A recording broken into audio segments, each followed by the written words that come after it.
which is measured as systolic blood pressure, and the cuff is further released the air until no sound can be heard. That is fifth correct sound at the diastolic of arterial pressure. So it is auscultatory method, the cuff pressure is further released and there has become decreased the pressure. The auscultatory method has been a predominance in being of BP measuring. In other cases it is replaced by non-invasive technique also. See, this is auscultatory method, aneroid sphygmomanometer with the stethoscope, the cuff which is given here. This is mercury manometer, here also bulb which is attached to the cuff. Once we inflated, the pressure will noted. Differential auscultatory method also given, that is non-invasive method for accurately measuring the blood pressure by using the special cuff which is mounted. Sensor considered at the part of pressure sensing element. Isolated the signal created by each time of the artery it is forced to open. This is the pressure, cuff pressure and interarterial pressures also given here. Once is pulse and pressure waves are noted, which is relationship between the cuff pressure and interarterial pressure. Oscillometric methods are automated method of non-invasive BP measurement, and it has a some distance between auscultatory method. The sound is not used during the measurement. This technique is not required to microphone or transducer in the cuff. Then this is oscillometric method. The cuff given, automatically the machine will show the result whether it is systolic higher or diastolic higher. The cuff pressure at the point of maximum oscillations are usually corresponded to the mean arterial pressure. Then the point above the mean pressures at which the oscillations being to be rapidly decreases. The second part is cuff sizing. In accurate blood pressure recording, it is in a cardiac physiology, it depends upon the critically selecting the cuff size. Using the cuff that is either too large or too small can lead to some significant or inaccurate readings, so potentially resulting in misdiagnostic or incorrect treatment also. So consequence pathina, nama cuff is too small, the most common error is under cuffing.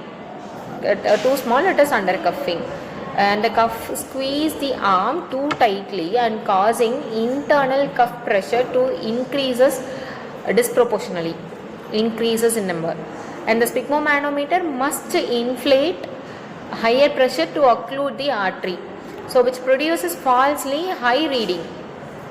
Okay, the cuff is too small, it produces the high reading, false reading. Then cuff is too large, it is also known as over cuffing. Too small, it is under cuffing. Over large is too small. Over large is too large means over cuffing. This is less common error. This result in falsely low reading, which can cause a health professional to misunderstand the hypertension diagnosis. Okay, the systolic blood pressure, which is less in number, decreased in. So we can measure the mid-arm circumference, that is measure the tape to around the patients in biceps, and use width and length has to be calculated. Then corresponding size of cups are small adult also there, adult 27 to 34 centimeter cuff also there, large adult means 35 to 44 centimeter cuff also there. Then extra large means 45 to 52, which is bladder length pathina 16 to 42 centimeters has been there. Accurate reading nama pathitona patient positioning factors which is important for accurate reading of blood pressure, which means patient positioning and arm placement, patient state, and which is coat hypertension, that means white coat hypertension, the phenomenon elevated blood pressure readings caused by anxiety, fear. Then technique.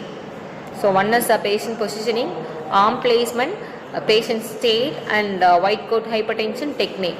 Here the patient position means it should be seated with their back supported and feet flat on the floor. Then arm should be supported in the heart level. Arm should be supported in the heart level. Then arm placement. The arm cuff should be placed on the bare arm with the bladder is centered over the brachial artery, then the patient's state should be relaxed and rest for the least 5 minutes, at least 5 minutes before measurements. And anxiety, there is recent caffeine or nicotine use that and all which been prohibited. We not full bladder. Then white coat syndrome means it is a phenomenon which is refers to elevated blood pressure reading caused by anxiety. That is what we inform our patients priorly before measuring the blood pressure 5 minutes priorly to be relaxed. Don't use caffeine or nicotine, or to bladder also be empty.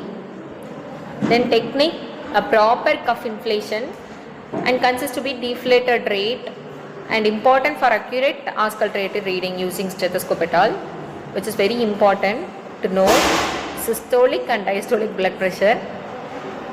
So this is all about cuff reading and cuff sizing. This is all about cuff sizing in blood pressure recording.